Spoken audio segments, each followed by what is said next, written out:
प्रातः क्लास चल रहा था 9/7/1967। रविवार को 5वें पेज पर बात चल रही थी। लास्ट में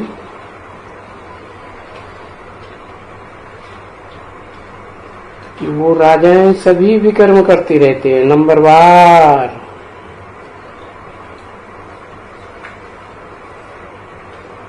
और नंबर 1 वाम मार्ग में चले जाते हैं, तो विकर्म करते रहते हैं। तभी तो बाप ने समझाया ना, कर्म अकर्म विकर्म अक्षर। तो तुमको गति समझाता हूं। कर्म अकर्म और विकर्म,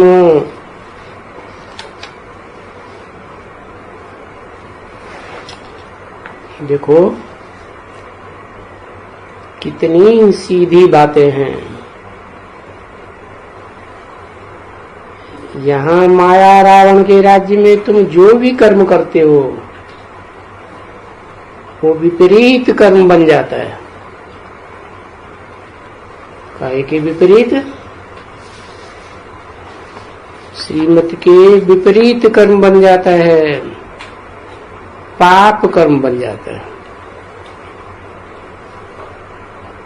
बाप ने जो रास्ता बताया उस रास्ते पर चलेंगे तो पुण्य।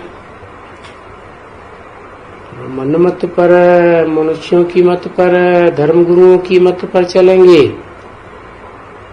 तो पाप कर्म बनता है। बाकी सत्युग में भी कर्म तो करना ही पड़ता है, परंतु वहां आत्मिक स्थिति में रह करके कर्म करते हैं, इसलिए अकर्म बन जाता है।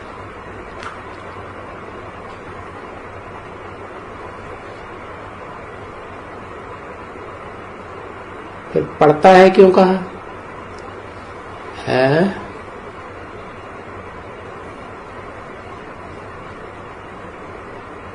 कोई मजबूरी है क्या कर्म करने के लिए? हाँ, देवताओं को भी तो कर्मेंद्रियां तो होती है। श्रेष्ठ इंद्रियों से विशेष कर्म करते हैं, तो श्रेष्ठ इंद्रियों से तो कर्म करना ही पड़ता है ना, नहीं तो श्रेष्ठ कर्म करने वाले देवता कैसे कहे जाएंगे? तो सतयुग में जो भी कर्म करते हो वो अकर्म बन जाते हैं। वहां विकर्म बनते ही नहीं। क्यों नहीं बनते? क्योंकि आत्मिक स्थिति में रहकर कर्म करते हैं, देवभान में रहकर कोई कर्म नहीं करते हैं। और क्योंकि वहां विकार तो होता ही नहीं है। विकार माना विपरीत कार्य है। विपरीत कार्य कौन सा? वहां भ्रष्ट इंद्रियों का कोई कार्य नहीं होता है। भ्रष्ट इंद्रियों से देवताएं कोई संतान भी पैदा नहीं करते हैं, तो कोई प्रकार का विकर्म नहीं होता। तो ऐसे ये बात की गहराई को तुम बच्चे जानते हो, क्योंकि दूसरे तो बिल्कुल घोर अंधेरे में है। वो एकदम जरा भी रिंचक भी नहीं जानते क्या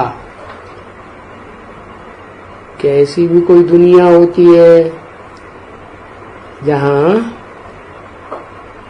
कर्मेंद्रियों से कोई काम नहीं करते हैं, संतान की पैदाइश भी नहीं होती है, ज्ञान इंद्रियों से सारा कार्य होता है। ज्ञानेंद्रियों को तो सिर्फ इशारे की जरूरत है ना, क्योंकि तीसरे नेत्र के नजदीक है ना। है? कौन सा है तीसरा नेत्र? आत्मा, बुद्धि।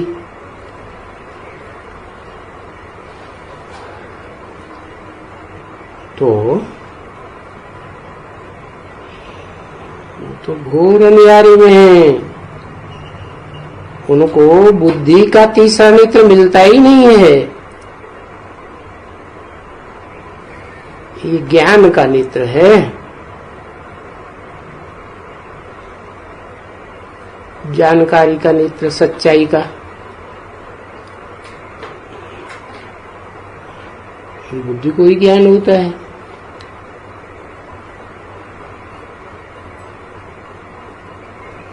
तो ये ज्ञान का तीसरा नेत्र है।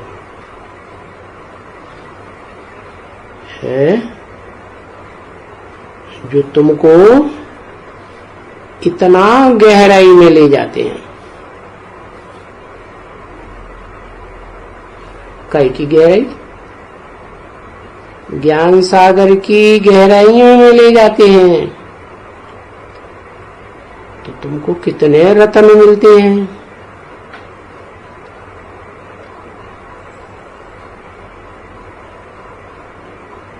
पता है? ये तीसरा नेत्र किसको दिखाया जाता है?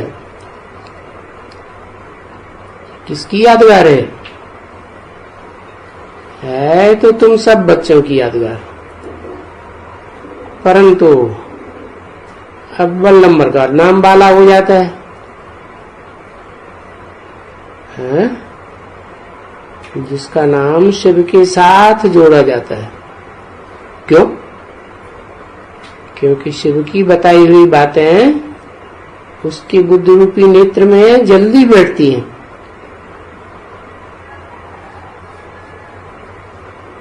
तो तुम्हारी बुद्धि में सोजरा हो जाता है। ये है? सोजरा कैसे होता है? सूर्योदय होता है तो सोजरा हो जाता है। सूर्य क्या है? सूर्य है ज्ञान की अखोट रोशनी। वो है बेहद का सूर्य, वो है हद का सूर्य। हद की रोशनी देता है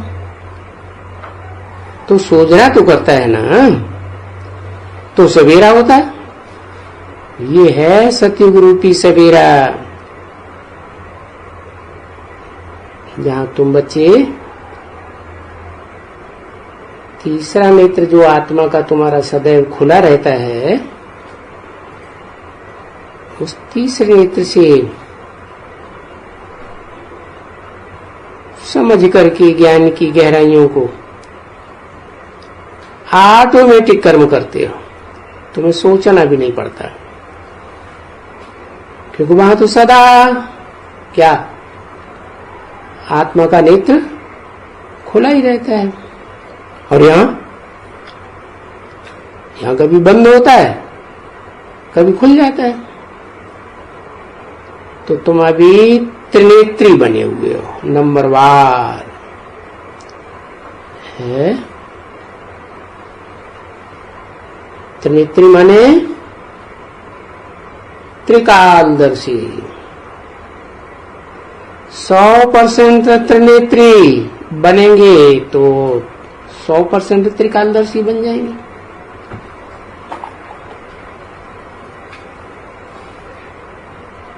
यहां कोई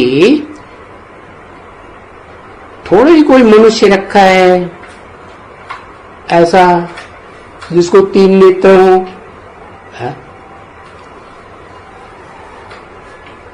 अरे मूर्तियां बनाते हैं ना,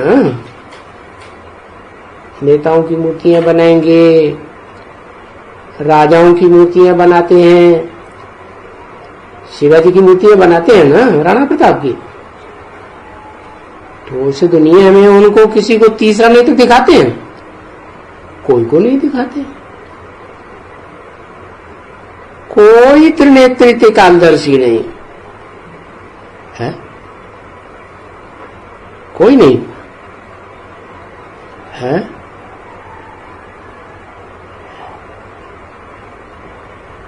अरे इस दुनिया में कोई भी इत्र नेत्र नहीं। अरे एक मूर्ति शंकर की तो दिखाते हैं ना। अरे उसको तो बनाने वाला ही बाप है। कौन? शिव बाप। और फिर वो क्या बनता है? आस्तिक बनता है या नास्तिक बनता है? सदैव आस्था रखने वाला बनता है। किसके ऊपर आस्था है? एक के ऊपर आस्था। कौन एक? शिव ज्योति बिंदु निराकार। वो तो सभी आत्मा शिव ज्योति बिंदु निराकार है। उसको कैसे पता चलेगा कि वो ही एक है? बताओ। साकार में कैसे पता चलेगा ये किस साकार में है? इसमें है, उसमें है, किस में है? मेरे में है, तेरे में है, किस में है? कैसे पता चलता है? कौन सा ज्ञान?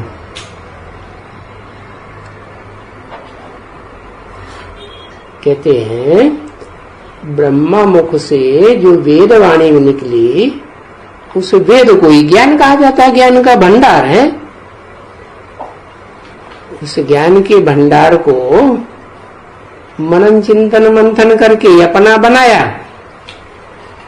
तो फिर बुद्धि में श्रद्धा विश्वास पक्का बैठ जाता है कि कौन है बनाने वाला। कौन है? शिव बापू बनाने वाला है। तो किसे याद करेगा? है? शिव बापू को ही याद करेगा। अच्छा, एक ही शिव बापू को याद करता है और नहीं याद करते हैं? इब्राहिम बुद्ध कृष्ण गुरु नानक ये धर्म पिताएं निराकार को नहीं मानते हैं? मानते हैं ना। इनकी आत्मा में ये संस्कार कहां से आए? जो भी एक्टर्स दुनिया के हैं 500-700 करोड़, सबके अंदर जो भी संस्कार भरते हैं याद के, वो कहां से भरते हैं? संगम युग में भरते हैं ना, शूटिंग काल में। तो जो धर्म पिताएं हैं वो निराकार को याद करते हैं, निराकार को मानते हैं, तो वो भी तो आस्तिक हुए ना। उनको श्रद्धा विश्वास पक्का नहीं कहा जाएगा। क्यों नहीं कहा जाएगा? वो भी तो निराकार को याद करते हैं। वो निराकार को याद तो करते हैं, लेकिन उन्हें पक्का निश्चय नहीं होता है कि वो निराकार क्या है और कैसे इस सृष्टि पर आकर के काम करता है। न काम को जानते हैं, न नाम को जानते हैं, क्योंकि काम के आधार पर नाम पढ़ते हैं। न धाम को जानते हैं। और तुम तो सब जान जाते हो। क्या? उस निराकार का नाम क्या है? असली नाम क्या है? उसका जो नाम है वो और किसी के ऊपर लागू ही नहीं होता। क्या नाम है? शिव। वो एक ही आत्मा ज्योति बिंदु है जिसका नाम शिव है आत्मा के ऊपर। और जितनी भी आत्माएं होती हैं उनका नाम काहे के ऊपर? शरीर के ऊपर पड़ता है। तो ऐसा क्यों है? काम के आधार पर नाम होते हैं, तो इतनी ढेर की ढेर 500-700 करोड़ आत्मा है, उनके शरीर के ऊपर नाम है। और एक का नाम आत्मा के ऊपर। क्यों? क्योंकि वो सदैव इस सृष्टि पर आता भी है, तमो प्रधान दुनिया में आता है, तमो प्रधान शरीर में आता है, तो भी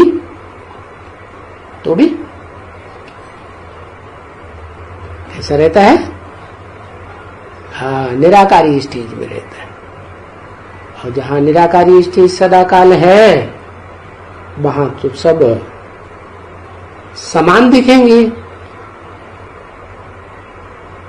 तो तुम आस्तिक हो,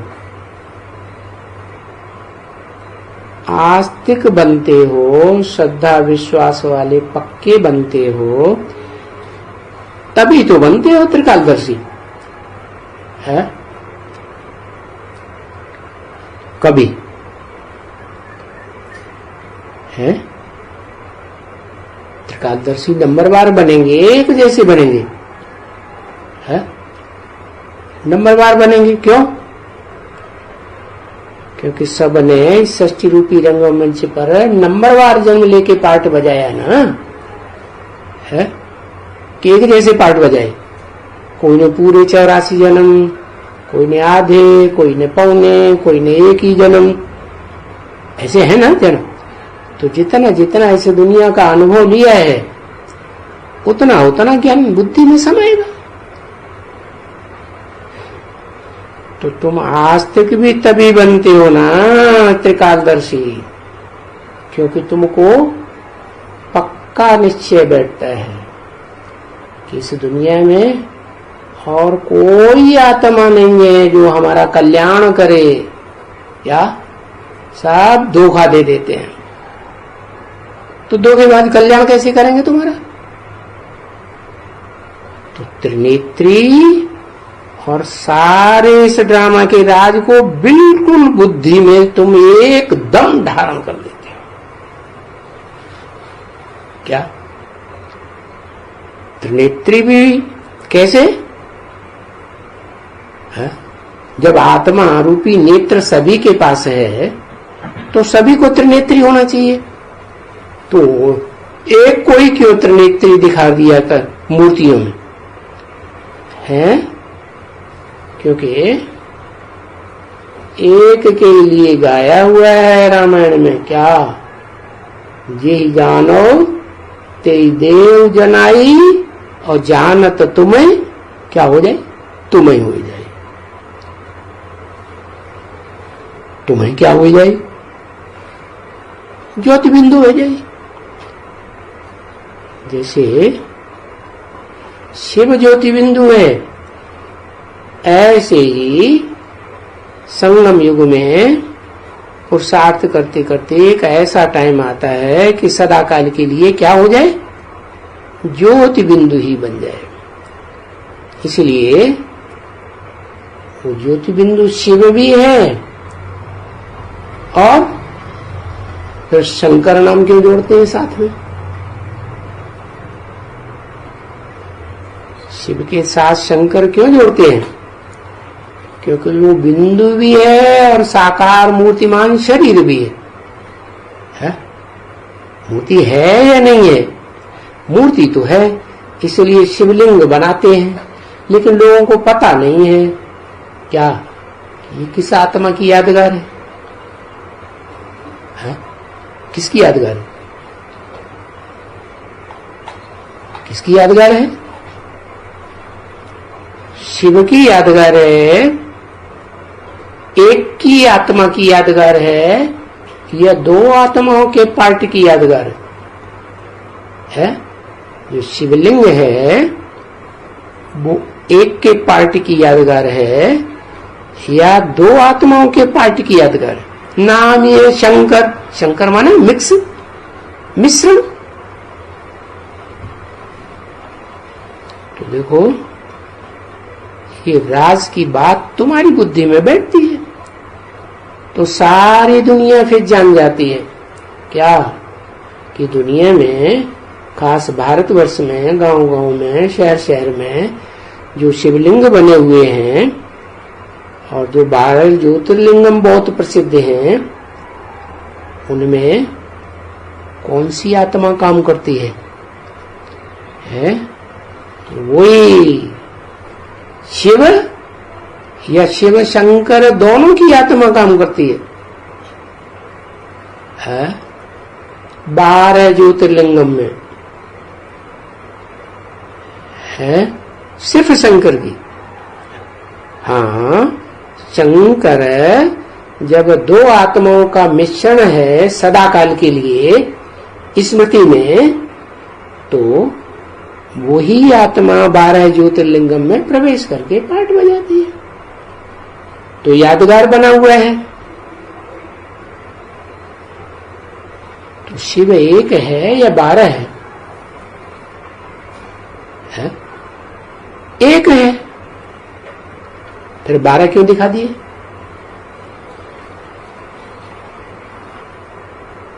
और उन 12 में वो एक शिव प्रवेश करता है क्या? प्रवेश भी नहीं करता। फिर क्यों? ज्योतिर्लिंगम शिव की यादगार मानी जाती है, इसीलिए कि वो एक व्यापी है। कौन? शिव। वो अनेकों में व्यापक होकर के प्रवेश करके पार्ट नहीं बजाता। बाकी वो आप समान जिसको 100% बनाता है, जिसका नाम उसके साथ जोड़ा जाता है सदैव, वो शंकर वाली आत्मा ही शिव समान बन जाती है। समान बन जाती है, बाकी ऐसे थोड़े ही है कि शिव बन जाती है। शिव बन जाती है? नहीं बनती। क्यों नहीं बनती? अरे शिव माना ही सदा शिव, सदा कल्याणकारी। और जिसमें प्रवेश करता है मुकर्रर रूप से, वो सदा कल्याणकारी है। कहते हैं तीसरा नेत्र खुला और बस दुनिया का संहार कर देता है? तो दुनिया हाय हाय करके शरीर छोड़ेगी या एकदम 100% खुशी में शरीर छोड़ेगी? जब विनाश होगा तो चारों तरफ हाहाकार हो जाता है ना, तो अंतमते सुगति हो जाती है। तो ड्रामा का सारा राज त्रिकालदर्शी होने से बिल्कुल तुम्हारी बुद्धि में एकदम बैठ जाता है।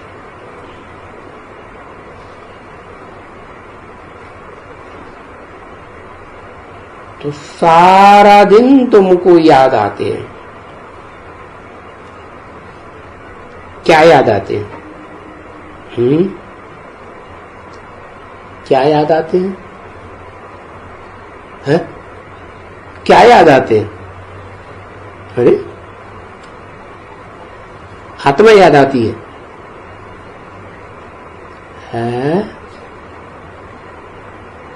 हाँ, तुमको याद आते हैं सारा दिन। घर याद आता है आत्मा का। क्या? आत्मा का घर कौन सा है?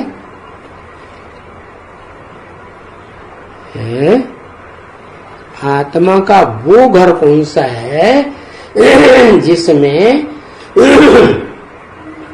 आत्मा सबसे जास्ती ठहरती है?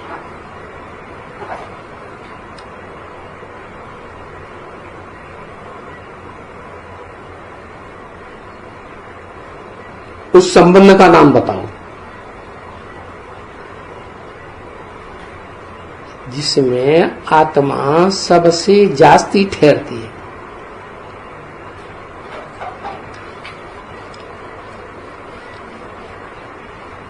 इस दुनिया में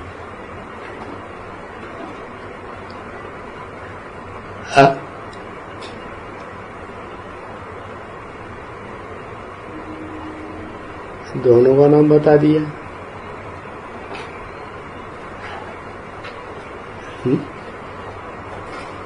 वो संबंध कौन सा है? शंकर। शंकर तो दो हो गए, एक थोड़ा ही है। और शंकर तो पुरुष है?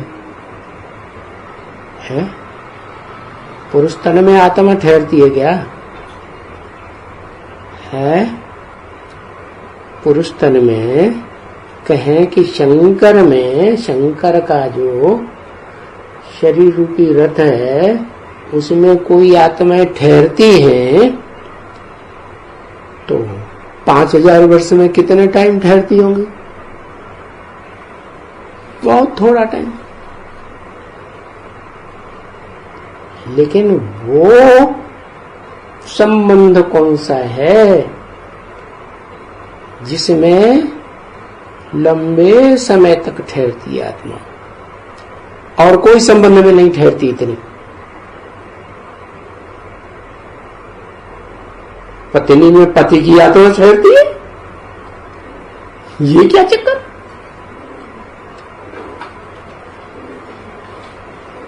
शिव बाबा में ठहरती है कैसे? शिव बाबा कोई कौन सा संबंध हुआ? बाबा ग्रैंडफादर, परम ब्रह्म। परम ब्रह्म का मतलब यह है जो ब्रह्म है माता, उसमें परम पाठधारी ब्रह्मा। क्या? माताओं में सबसे बड़ी माता कौन? परम ब्रह्म। कौन हुआ है? उसकी यादगार कोई है? परम ब्रह्म की कोई यादगार है? कोई मूर्ति, कोई देवता की यादगार है? लिंग है। जो लिंग है वो बड़ा रूप है, और उसमें जो बिंदु है वो शिव समान स्टेज है, आत्मिक स्टेज। तो इस सृष्टि में भी देखा जाए तो अपने जीवन में आत्माएं सबसे जास्ती किस संबंध में निवास करती है? अरे माता में, पिता में, बच्चा में, बच्ची में, चाचा में, नाना में, काका में, ताऊ में, किसमें ज्यादा निवास करती है? माता में निवास करती है। क्या? माता में जो आत्मा का,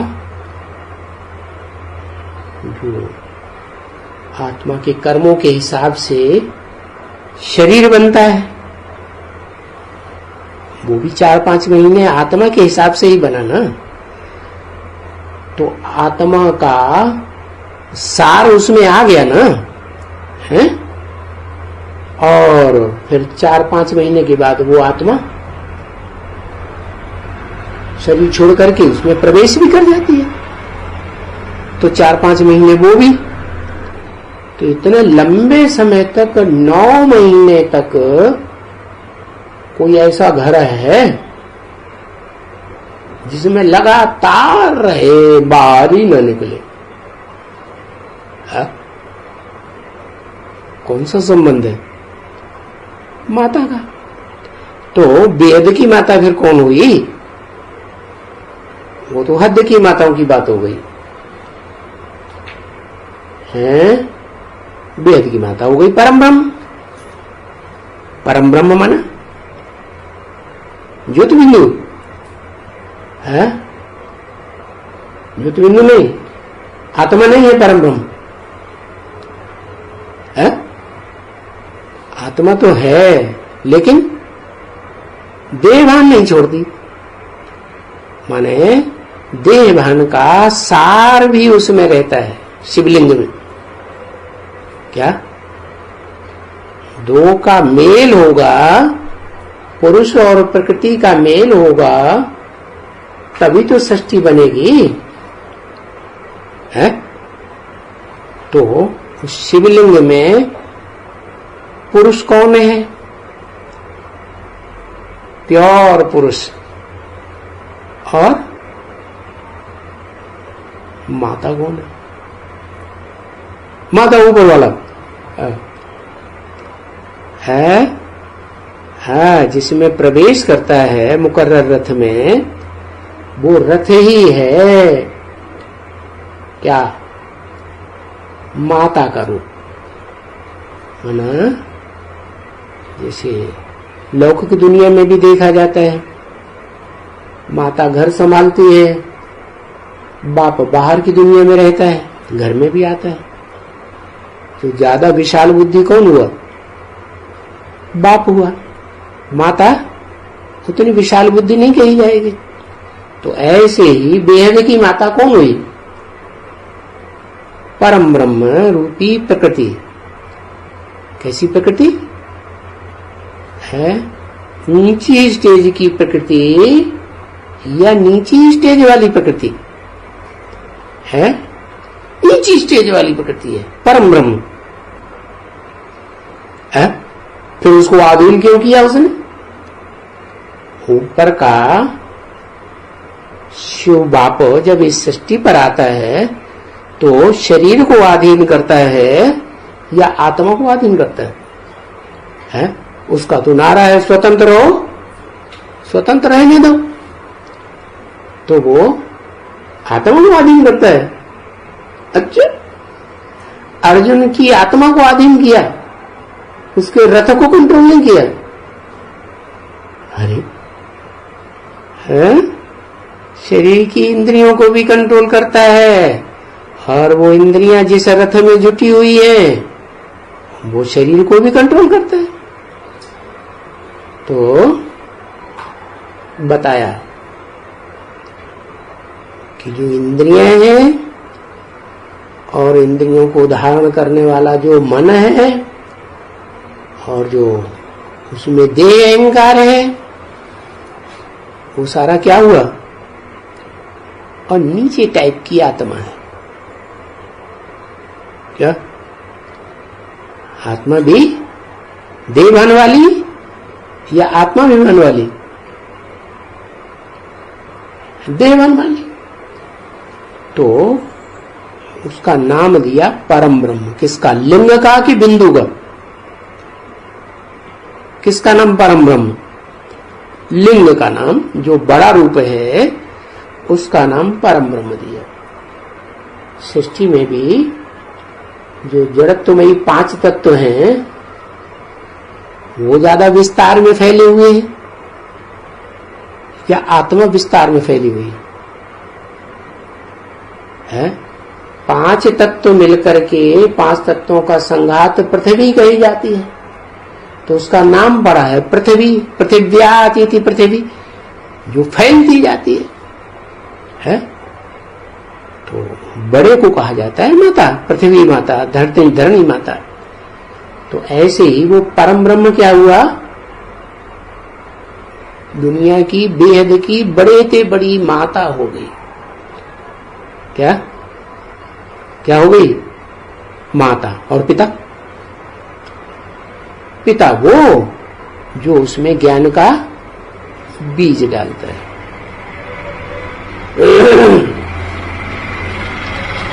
तो बताया सारा दिन तुमको याद आते हैं क्या?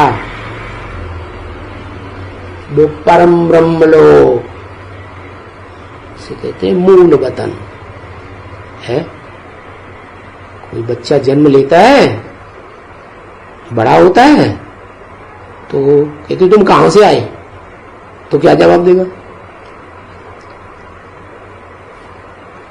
मां के पेट से आए। तो तुम्हारा मूल स्थान कौन हुआ? वो मूल वतन हो गया। फिर सूक्ष्म वतन, बच्चा मां के पेट में आता है ना, तो उसकी आत्मा बाहर की दुनिया में जाती है कि नहीं? मन बुद्धि है, जाती है ना। तो वो सूक्ष्म वतन में घूमता है। क्या? जो माता का स्थूल शरीर है, स्थूल वतन है, वो छोड़ दिया और फिर सूक्ष्म वतन में मनन चिंतन मंथन की दुनिया में आ गया। वो हो गया सूक्ष्म वतन। फिर स्थूल वतन फिर जन्म लिया तो न सूक्ष्म वतन न मूल वतन, क्या कहेंगे, स्थूल वतन। 5 तत्वों का पृथ्वी जल वायु अग्नि से बना हुआ जो शरीर है, वो शरीर कहाँ रहता है, 5 तत्वों की ब्रॉड दुनिया में रहता है।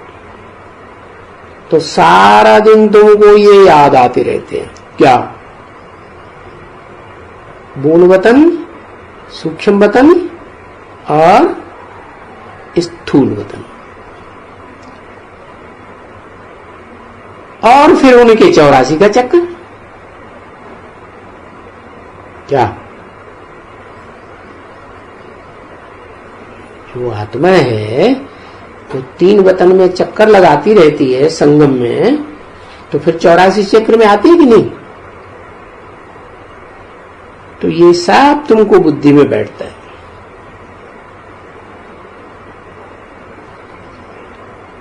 पीछे आते हैं ये सभी दूसरे दूसरे धर्म, क्या, तुम हो देवी देवता सनातन धर्म के पक्के,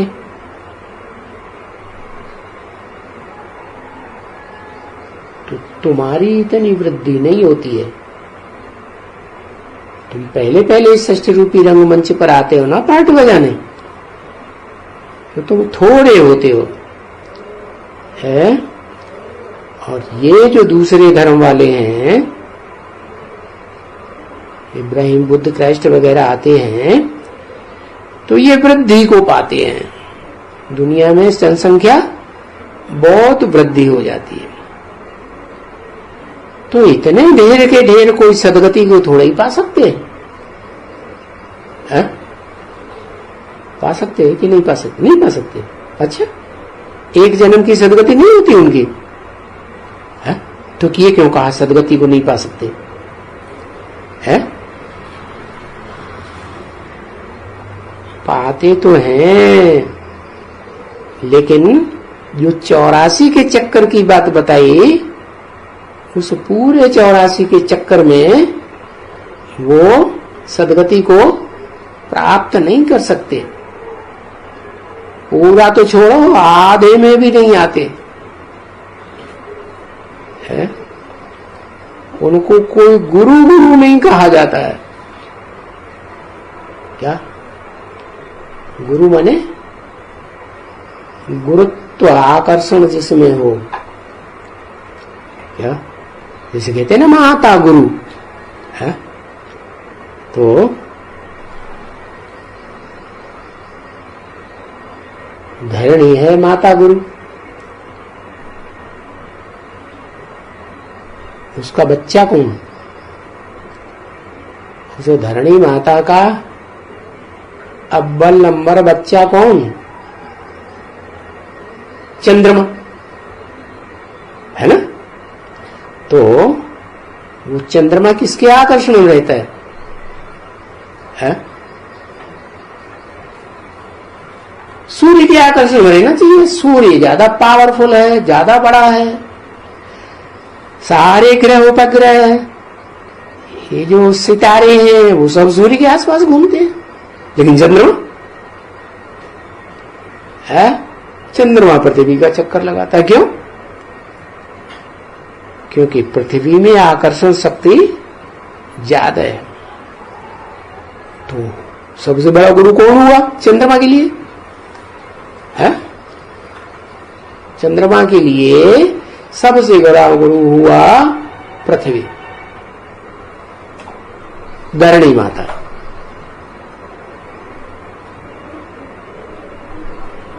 है। ब्राह्मणों की दुनिया में कौन है चंद्रमा है? दादा लेखराज ब्रह्मा है। वो सूर्य को पहचानता है, ज्ञान सूर्य बाप को पहचानता है, या धरणी रूपी माताओं के चक्कर काटता रहता है? किससे प्रभावित होता है? सूर्य से प्रभावित नहीं होता। क्या ज्ञान सूर्य बाप के सामने तो टकराता रहता है। बात मानता ही नहीं, क्या पहचान ही नहीं पाता, मानेगा कहां से? तो किसके आकर्षण में रहता है? धरणी माता के आकर्षण में रहता है। माना धरणी सूर्य के चक्कर काटती है। क्या धरणी माता से ज्यादा भारी कौन है? सूर्य। तो धरणी माता ज्ञान सूर्य बाप का चक्कर काटती है, लेकिन चंद्रमा धरणी माता का चक्कर काटेगा। धरणी माता भले भले चक्कर काटती जाती सूरज का, लेकिन वो धरणी को नहीं छोड़ता।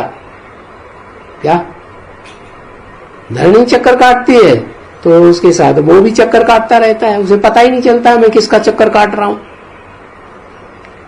क्या चंद्रमा को पता चलता है मैं किसका चक्कर काट रहा हूं? नहीं, धरणी का चक्कर काटता है, क्योंकि धरणी में गुरुत्व आकर्षण शक्ति ज्यादा है। तो उनको कोई गुरु नहीं कहेंगे। किनको?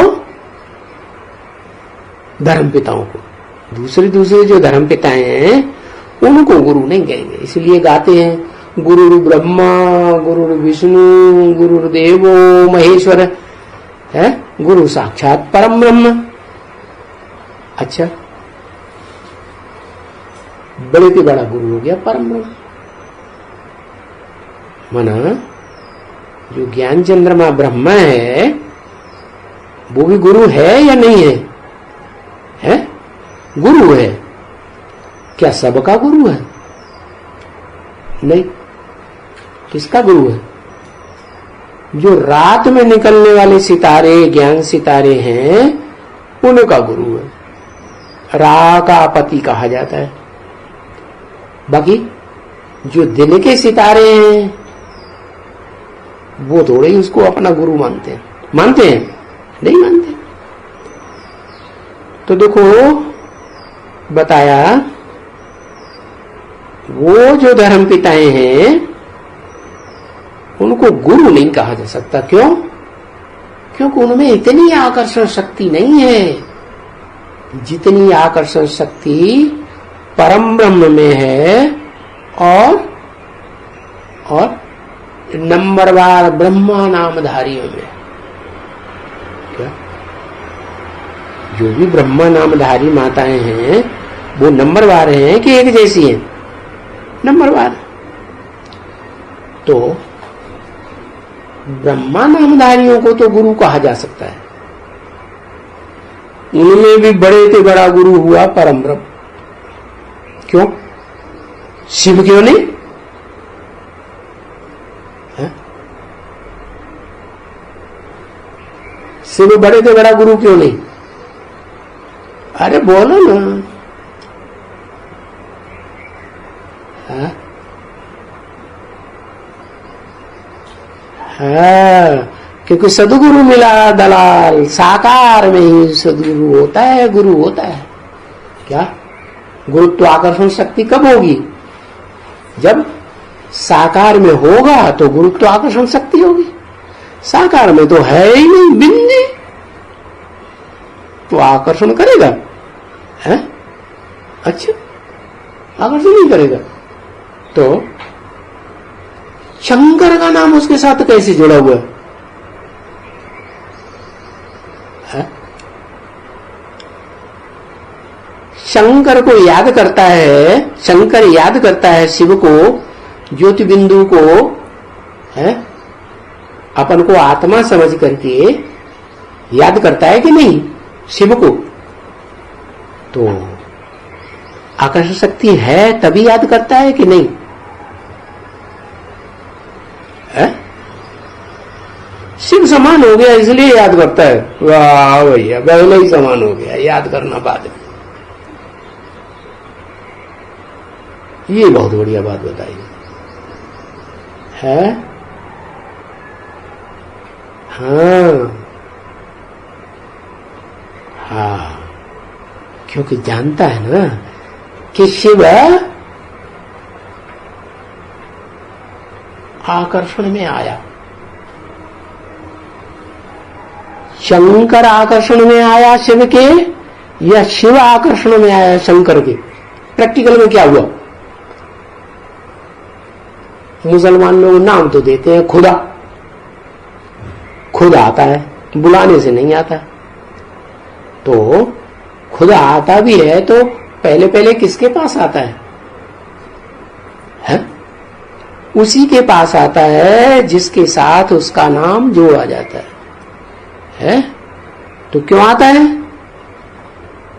क्या शिव में आकर्षण शक्ति है या जिसमें प्रवेश करता है उसमें आकर्षण शक्ति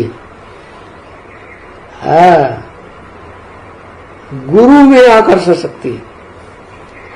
गुरु बने जो सदगति करे। अरे शिव की भी सदगति होती है क्या? है? अरे शरीर में आएगा तभी सदगति कहेंगे, दुर्गति कहेंगे या नहीं? है? शरीर में आता है तो उसकी दुर्गति कहें कि सदगति कहें? दो ही बात है, या तो दुर्गति या तो सदगति। तो कैसी स्टेज में रहता है? साकार शरीर में है तो सदगति में ही रहता है। कभी बेआरामी महसूस होती है उसको, शिव को? है नहीं? कभी उद्वेग आता है? नहीं आता। तो वास्तव में शरीरधारी में ही जो स्थूल रूप है उसमें ही आकर्षण शक्ति होती है। इसलिए शिव को भी किससे आकर्षित होकर आना पड़ता है? जो इस सृष्टि रूपी रंगमंच पर बड़े से बड़ा पार्टधारी है। और माता भी है, वो पिता है। तो गीता में बोलता है हम बीज प्रदप पिता। मैं बीज डालने के लिए ज्ञान का किस में आता हूं? है? माता दाता पितामह। कौन है माता दाता पितामह? है? पितामह भी है, माता भी है, पिता भी है, सब कुछ है, उसमें आता है। तो गुरु कोई को भी नहीं कहा जाता सिवाय एक के। बताओ वो कौन है एक जिसको गुरु कहा जाए?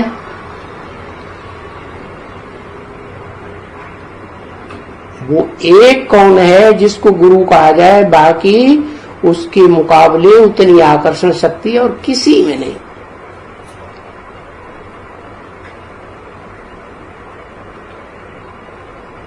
परम ब्रह्म में आकर्षण शक्ति है। आत्मा तो बिंदु है, वो तो बड़ा रूप नहीं धारण करती। बड़ा रूप धारण करे तभी तो पार्ट बजाए, नहीं तो बिंदु आत्मा फुदक फुदक के पार्ट बजाएगी, है ना? तो जब पार्ट बजाती है तो साकार शरीर चाहिए, देवभान चाहिए। तो इस सृष्टि रूपी रंगमंच पर देवभान में सबसे बड़े से बड़ी देवभान वाली आत्मा कौन हुई? देह अहंकार वाली। क्या? कैसी आत्मा?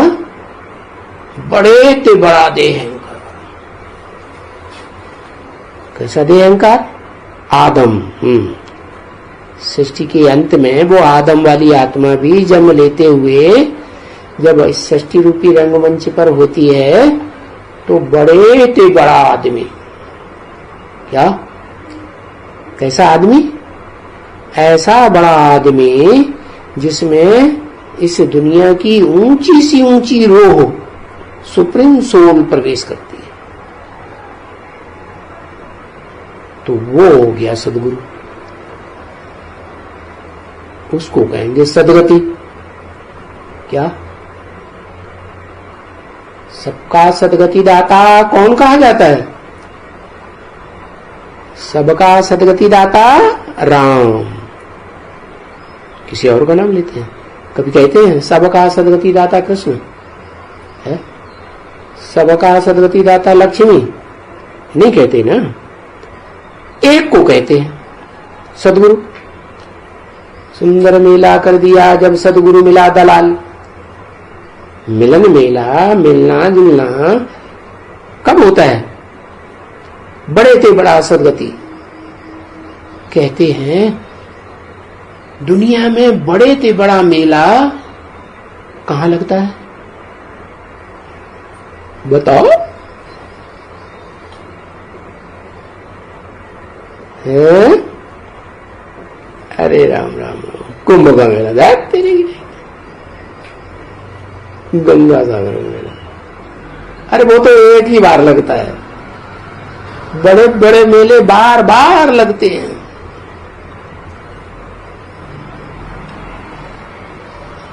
चक्कर में पड़ गई माता है। हाँ,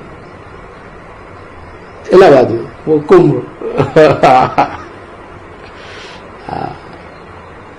आत्मा परमात्मा। अरे इस दुनिया की बात पूछ रहे हैं। इस दुनिया में, सारी दुनिया में बड़े से बड़ा मेला कहाँ होता है और बार बार होता है? वैष्णो देवी। कहाँ होता है? वैष्णो देवी। वैसे देवी की पूजा कलकत्ते में ज्यादा होती है, लेकिन ऑल इंडिया की आत्माएं खिंच करके ढेर की ढेर वहां पहुंचे, ऐसे नहीं होता। कहां? वैष्णो देवी में जाते हैं। तो वैष्णो देवी में क्यों जाते हैं? है? जाना चाहिए गंगा सागर मेले में। भक्ति मार्ग में वर्ष वर्ष त्योहार मनाते हैं, मेले भी मनाते हैं, तो गंगा सागर मेले में जाना चाहिए ना। परंतु गंगा सागर मेला तो 5000 साल में कितनी बार? एक ही बार होता है। और वो वैष्णो देवी का मेला तो बार बार होता है, बड़े से बड़ा मेला होता है। तो क्या बताया है? कहां कहें? कहां की यादगार है सदगति? है? वो माता को दुनिया वाले मानते हैं कि वो माता जो वैष्णो देवी है, 3 देवियां पिंडी दिखाई जाती हैं, वो सदगति करने वाली है। लेकिन नहीं, बड़े से बड़ी माता है परम ब्रह्म। क्या? उस परम ब्रह्म की याद में सारी सृष्टि की मनुष्य आत्माएं उस साकार को याद करके गति सदगति को पाएंगी, या बिंदु को याद करके गति सदगति पाएंगी? है? किसको? कुछ पता नहीं चल रहा। साकार को याद करके गति सदगति पाती है। बिंदु को याद करने की तो बात तब हो जब उस बिंदु की पहचान हो गहराई तक। कितनी गहराई तक? उतनी गहराई तक जितना त्रिकालदर्शी शिव है, उतना ही त्रिकालदर्शी कोई बने, अखूट त्रिकालदर्शी। तब पहचान हुई। तो जितनी पहचान होगी उतना ही याद करेगा या कम ज्यादा करेगा? पहचान के ऊपर बात है। तो धर्म पिताएं बाद में पहचानते हैं। क्या? जन्म जन्मांतर अहंकार में रहे कि हम बड़े दमदार वाणी हैं,